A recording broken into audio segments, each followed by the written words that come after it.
season. Daniel Dubois just wrapping up, days away, Dan. What kind of mindset and stuff are you in like now? We're literally about 5 days away. You're still wrapping your hands up. You still got to do some work in the gym. Yeah, I'm in good mindset, good place, mentally ready to fight. Okay. I've got to ask you, like in the previous 3 big wins you've had, you've done it all as the underdog. Now a lot of people saying Daniel Dubois is going to do it. Does that change anything for you? Does that make you feel any different?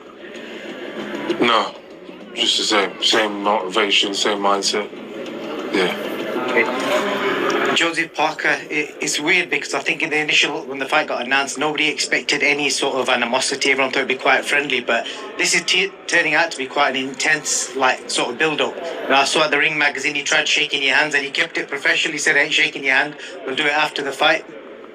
That's how I approach every fight, It's not fun and games when we get into the ring. It's going to try and take my head off and I'm going to go for it, taking his head off. And it's entertainment for the fans, so at this present time, it's not a good idea to be friends. You fought a lot of different styles over the last, 3 fights. You kind of fought everyone that brings anything different. Have you fought anyone with the style of Joseph Parker, somebody who boxes in the outside, tries to keep it long, was just not going to try and engage potentially? I don't know. We'll find out. Yeah, good stuff. With regards to this camp, the mental side of boxing is a big thing. Dealing with the pressure of expectations, and obviously the potential of an undisputed fight coming up as well. All that kind of stuff. How are you kind of dealing with all that? I find a way to deal with it. We're fighters. We carry on. We're warriors and gladiators. So we handle pressure really well. I know I do anyway.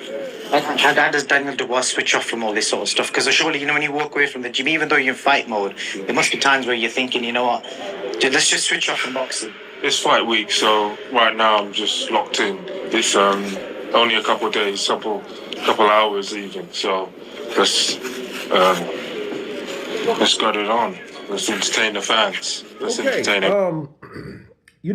I was looking for any sign of Daniel being sick, and I must admit, he don't look like himself. Even though he's not really all that good of a talker anyway. He's not that dude. Okay, and I know that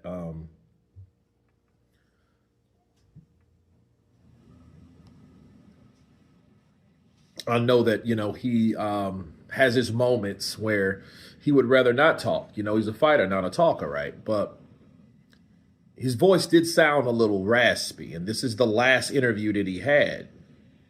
But 2 things that stick out to me. Well, besides the voice. One, his demeanor was kind of like, he was all like something was up. Like something was wrong that he didn't really want to say that was wrong. And the other thing that stuck out, the second thing,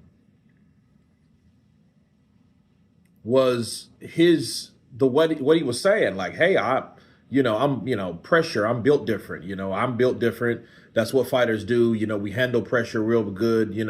We'll see on fight week. So whatever decision that was made, it was made directly after that, because he didn't talk like he didn't have any intentions on fighting Joseph Parker.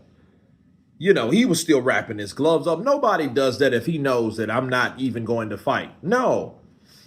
So whatever happened to him, he either had to get a lot worse, and then I already know his dad just came in and just like, look, let's pull the plug. Joseph Parker's too good of a fighter to be trying to take him lightly, trying to come in not at 100% with this illness, with this issue. So we're going to pull out, so it had to be that. And then here's the thing. If Daniel's talking that way, I don't even think that it was Daniel's decision to do that. I think it was his dad. I think his dad was like, nope, we're not losing this strap because we're not missing the opportunity to get that undisputed title.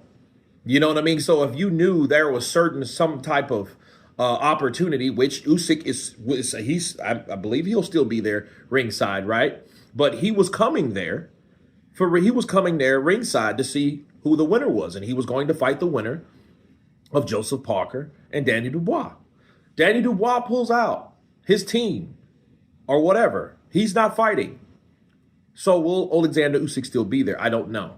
However, you know, if they still have any inkling of hope of that opportunity of getting that undisputed fight with Usyk, why would they risk it fighting someone like Parker, which looks in amazing shape?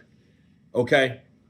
Which looks like he was ready for the task. That's why this sucks. Because if anybody or any Joseph Parker that could have beat Dubois is the Joseph Parker we have right now. But back to Daniel Dubois, he didn't look right. His voice was raspy. If you guys caught it, his voice was a bit raspy. He didn't sound like his normal, regular, stuttery self. He sounded like, you know what I mean? He had that, going, right? And I think that's what the issue is. I think that whatever was going on with him, I could see like, you know, he was trying to come down with something. So I will vouch for that. That's what I see. You guys tell me what you see in this last video that Daniel has made, okay? Shout out to King Boxing Media, you know, for getting that interview with Daniel Dubois and showing this piece of evidence, you know, showing to me at least that Daniel Dubois didn't really look himself. He did look a bit like something was wrong and he just didn't really want to come out with it. Again, leave your comments below. Tell me what you think. Of course, please subscribe. And you guys been Counterpunch.